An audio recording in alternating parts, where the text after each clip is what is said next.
Shalom to the house of Israel. I'm your brother Abaniah of the South Arm of the Great Millstone Camp here in Trinidad. Heralds of Yahushai coming to you with another lesson through the Spirit and power of Yahweh Ba'ashem Yahushai. But first, we give all honor, all glory, all praises to Yahweh Ba'ashem Yahushai Ba'ashem Rukah HaKodash. Double honors to the apostles, prophets, and teachers of Great Millstone, our spiritual fathers who rule well. Peace and salutations to the saints Akim and Akwath who follow this truth in all diligence and all sincerity. Now, the lesson today would have to be broken up in parts pertaining to the video that I'm about to show you. And it's necessary that we put up the disclaimer. You know how these sites are, right? So this video is for entertainment and educational purposes, right? So based on all the points that must be addressed in the video, this video will take more than one lesson to do. But through the spirit and power of Yahweh Ba'ashem Yahushai, we will get it done. So the topic of the lesson is, believe not every spirit, especially Esau. Don't believe every spirit. And one spirit you're sure that you cannot trust is Esau. Right? So there's the topic of the lesson. Believe not every spirit, especially Esau's. Right? So I'm going to start off with 2 precepts. And then we'll go into the video. Let's go to Psalms 58 and verse 3. Now remember, believe not every spirit, especially Esau's. It says, the wicked are estranged from the womb. They go astray as soon as they be born, speaking lies. Their poison is like the poison of a serpent. They are like the deaf adder that stoppeth her air. So Esau, all Esau does is tell lies. Everything he tell you is basically poison. The scripture compare it to poison. What does poison do? Poison destroys. Poison kills. Poison is of no benefit to a person. And Esau, as the scripture say, as soon as they are born, they go astray speaking lies. These people are not capable of speaking or telling any sort of truth. Right? Now you may ask, how we know the wicked is Esau? We just touch on that quickly. Malachi chapter 1. And let's start from verse 1 to verse 4. The point is at verse 4. It says, the burden of the word of Yahweh to Israel by Malachi. I have loved you, saith Yahweh. Yet he say, wherein hast thou loved us? Was not Esau Jacob's brother, saith Yahweh? Yet I loved Jacob, and I hated Esau, and laid his mountains and his heritage waste for the dragons of the wilderness. Whereas Edom said, we are impoverished, but we will return and build the desolate places. Thus saith Yahweh of hosts, they shall build, but I will throw down, and they shall call them the border of wickedness, and the people against whom Yahweh had indignation forever. Your Edomites are the so-called white man today, which of course he's not really white, he's actually red. There is no one white. Right? That is the wicked that the Bible speaks of. That is the wicked. As soon as they are born, they go astray speaking lies. Next precept, Proverbs chapter 30 verse 6. And verse 6, it says, add thou not unto his words, lest he reprove thee, and thou be found a liar. So, you're not supposed to add unto the words of Yahweh Ba'ashem Yahushai. And the video I'm about to show you, you're going to see how they're adding to the word. The adding and taking away at the same time. So these three precepts I went into was necessary to establish the basis, the foundation for the lesson. Right? So let's go into the video now.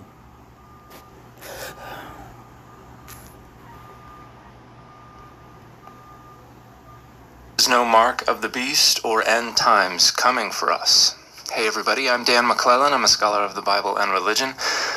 Notice he said, I had to pause it there is no mark of the beast or any end times coming for us. So if there is no mark of the beast, there is no end times, then he is saying, he is actually saying prophecy is a lie, because these things were prophesied. And if no mark of the beast is coming, neither is there any end times. That means the earth is going to go on forever. Esau Edom is going to be in rulership for all time. But we know what the scripture says. For Esau is the end of the world, and Jacob is the beginning that follow it. How could you say there is no end times when the scriptures in the prophecy clearly speaks about the end times or the end days? They profess to believe in the Bible, at the same time denying what's written in the Bible. Let's take a look at a video. We need to talk about this, the mark of the beast, and we need to talk about it because she's right, the end is here. No, she's not, and no, it isn't. We don't have time left. I don't think people understand exactly what is happening in the world. You don't understand what is happening in the world. This is the Ezekiel 38 war being set up in real time. This has absolutely nothing whatsoever to do with anything that is stated anywhere in Ezekiel. We are at a point where we can actually open our Bible, look at scripture, and directly compare it to current events. People have been saying this literally every single year for almost 2,000 years. And it is not, and it never has been, true. I think this is in Ezekiel 36. Correct me if I'm wrong. I think you're thinking of Ezekiel 38, and this has nothing to do with that chapter or any other chapter in Ezekiel. And Ezekiel 38 is talking about small people groups that don't exist anymore and that are located around the Black Sea and that have absolutely nothing whatsoever to do with these modern nations. But that's how close we are to going home. And this is why it's so important that Christians start to tell the truth about what is coming and start to just step out in faith and be bold, because you still have a chance after the rapture. If you are a person that refuses to believe in Jesus, you just think this is all nonsense, and the rapture happens very soon. The truth is that there is absolutely no rapture coming, because that's something that someone made up. That's the only thing he said in this video that I agree with. That has been proven, because you cannot find the word rapture or anything pertaining to rapture as how they break it down in the Bible. Almost 200 years ago. And you are left behind, God is so loving and merciful, he still gives you a second chance to come to Christ during the tribulation. That's when the Ark of the Covenant as well will be revealed. That's when the truth about God's blood will be revealed. He will show signs. There will be multiple things that happen during the tribulation that give you a chance to come to Christ, let alone the fact that millions of believers are going to be removed from this earth in a blink of an eye. Now, this is the problem. Not the problem. This is the evil with the rapture doctrine. They teach that millions of believers worldwide are just going to vanish in the blink of an eye. Right? So if that's the case, why does the scripture talk about the dead being called out of the grave and being caught up to meet the Lord in the air, and the righteous living being caught up also? What event is that?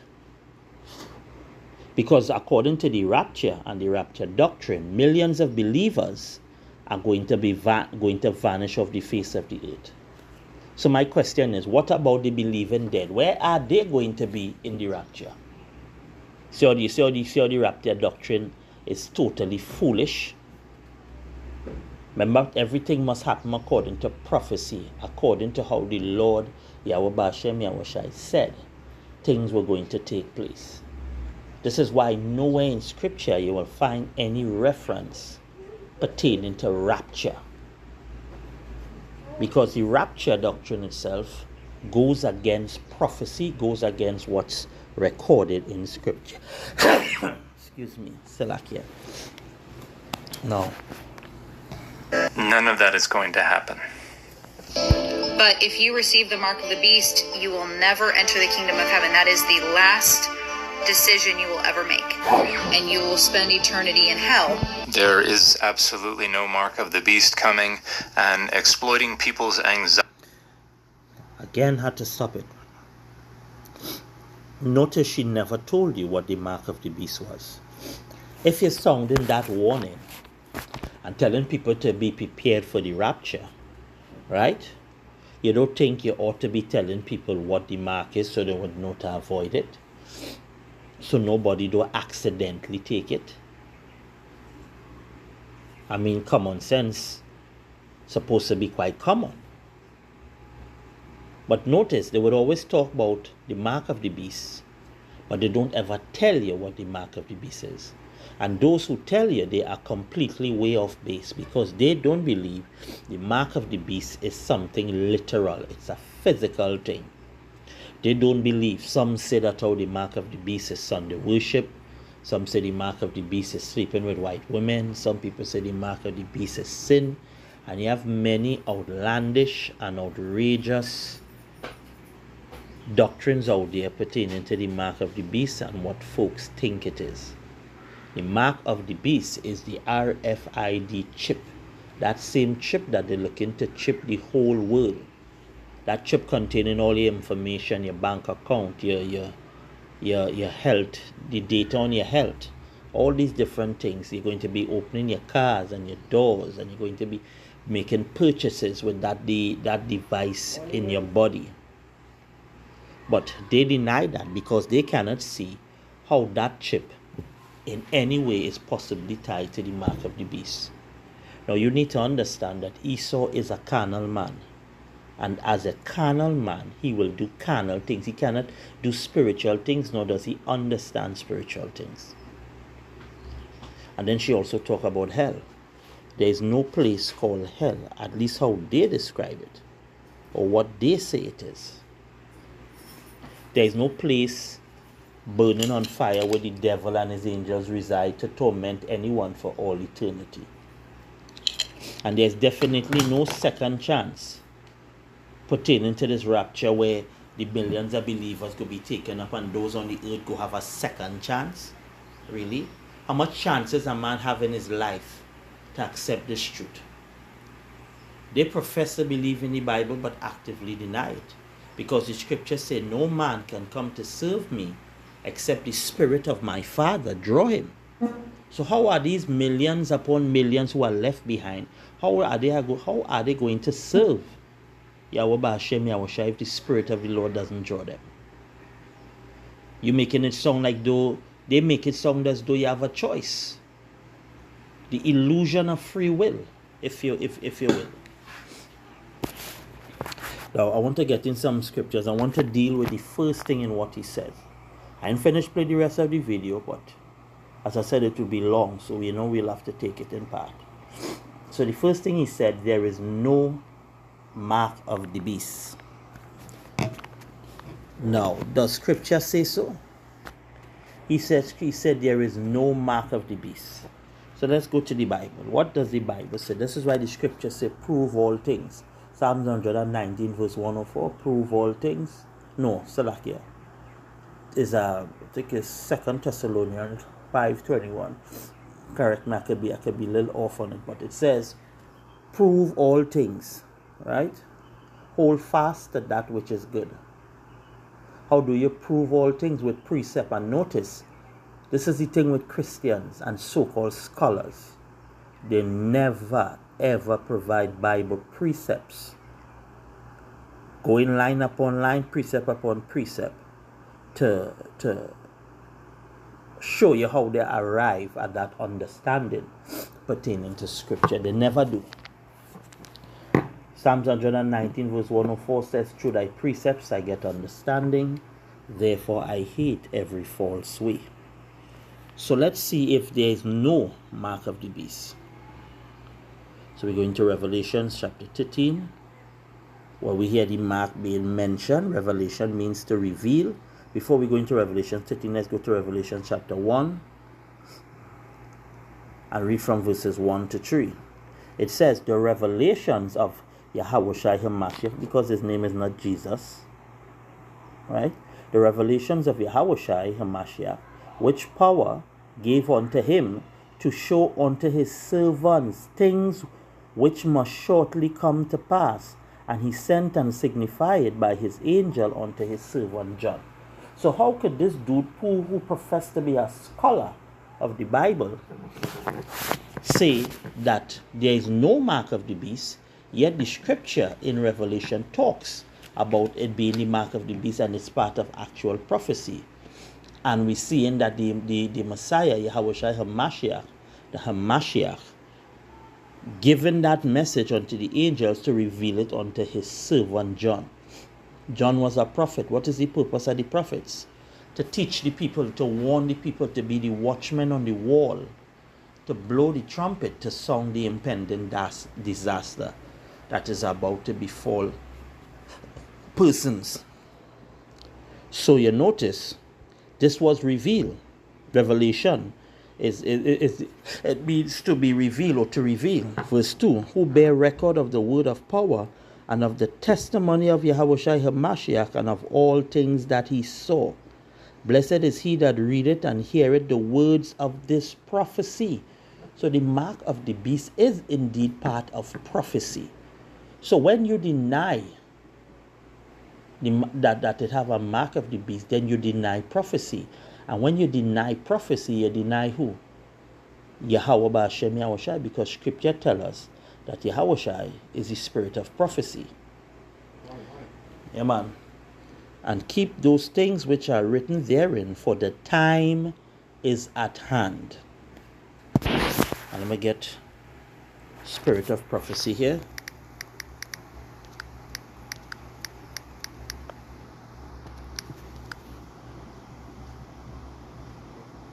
Revelations 19:10, it says, and I fell at his feet to worship him, and he said unto me, see thou do it not.